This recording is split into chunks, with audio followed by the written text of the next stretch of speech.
Now. Join our Today Show family at todayshow.com.au. Sign up to hear from Carl and Ali and get the chance to win great prizes, all straight to your inbox. Welcome back and buckle up because this one is quite a story. An Adelaide couple is lucky to be alive this morning after they became stranded in the South Australian outback with no car, no phone, no food and no water. One wrong turn ended in catastrophe for this young couple. Jose, his fiancée Nikki and their pup Lockie were on their way home to Adelaide from Cairns when they got lost. Their car became bogged in the sand on a remote outback road. And after hours trying to free it, Jose and Nikki decided to set off for help on foot. The pair walked for 45 kilometres in 40-degree heat, leaving notes and scrawling SOS in the dirt in the hope someone would find them. Then, after 2 days without food or water, salvation in the form of a mine worker who picked them up somewhere near Innamincka. Blind luck, given the worker only travels down that particular road once every 6 weeks. The good news is the couple were quickly transported to the local Royal Flying Doctor Service base in Innamincka, where they were given first aid by nurse practitioner Chris Belshaw. And I'm happy to say that Chris joins us now from Adelaide. Chris, good morning to you. What a story. What sort of a condition were this couple and, importantly, their pup in when they showed up? Well, it was a remarkable story, and remarkably, both of them were in really good condition. They were picked up that morning by Craig, who gave them all the water that he had. So whenever they got to a couple of hours later, they're actually well hydrated, very emotional, very tired and fatigued. And also Loki, the dog, was unable to walk. He was just that exhausted.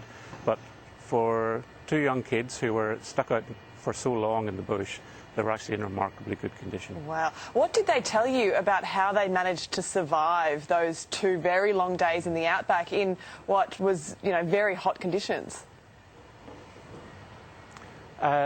Basically, they were trying to sort of walk as far as they could in the direction that they knew that Innamincka was in. But unfortunately, some of the tracks are mining tracks, so they're not actually roads. So whenever they're walking around them, they're actually sort of doing little loops and getting lost. So to keep themselves going, they were drinking water that they could find in sort of the cattle troughs that were around the place, and drinking condensation that was coming off the solar panels from some of the well sites. So it was a remarkable sort of story of resilience, just how they actually sort of kept each other going for those 2 days without seeing anybody until Craig arrived and really saved them. I want to ask about that because most people would remember what it's like navigating with a map and the kind of conflict that can cause if there are wrong turns taken. Now, that would only usually cost you 5 or 10 minutes. This has cost them 2 days being lost. How were they and how were they going towards each other by the time they arrived? They were really, really good. They're a very tight-knit couple, and they really sort of looked after each other and kept each other going. Jose was sort of really sort of trying to sort of lift Nikki up and sort of and push her forward to keep her going. And the two of them managed to survive due to good resilience and a really good sort of relationship. I mean, I think they're engaged to be married. Yep. That is the greatest test that they could ever have faced in the lead up to marriage. It is nothing short of a miracle that this remote worker you mentioned happened to find the pair. He very rarely is on that track. He just happened to be there right in the right place at the right time. Do you think Jose, Nikki and Loki are the luckiest bunch in Australia? Would they have survived if he hadn't found them? To be honest, if we had the normal temperatures for that few days that we have in November and December, where we normally get 45 plus degrees, they would have perished. I believe they would have perished. Luckily, those days, it was only something in the high 30s, so they were able to sort of survive a little bit longer. But I think Craig will be on their Christmas card list for the rest of their lives because he really did save their lives. If he hadn't come across them and stopped and rendered first aid, then I don't think they would be here now. Yeah, forget the Christmas cards. Make him best man at the wedding. Good time then. Chris, border closures. You mentioned that the temperatures and the heat. There are border closures right across Australia at the moment as well. It's encouraging or forcing more Australians to head to roads that aren't travelled or roads they may not have travelled on before. What's your advice to people that are heading out so they don't end up in a similar situation to Jose and Nikki? Yeah. we're actually seeing more and more tourists at this time of year, which is unheard of.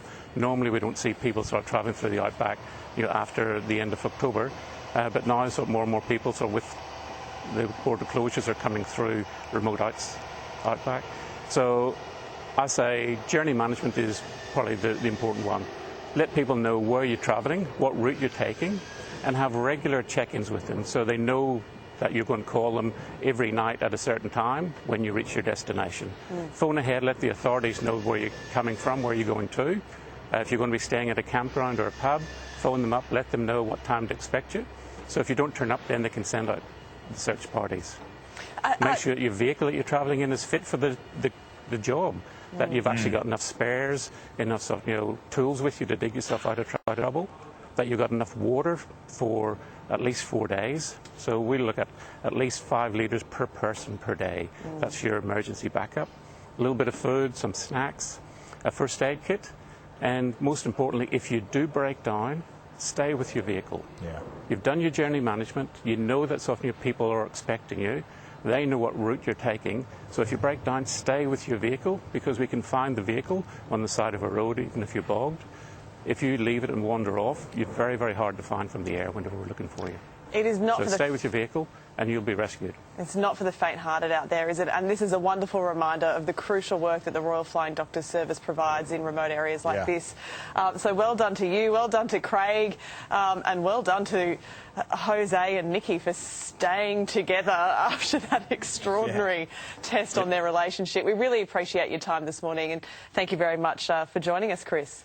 Just ahead on the program, a vaccine rollout delay which could cost lives, apparently. The ominous warning that's coming towards our government this morning. Plus, the final week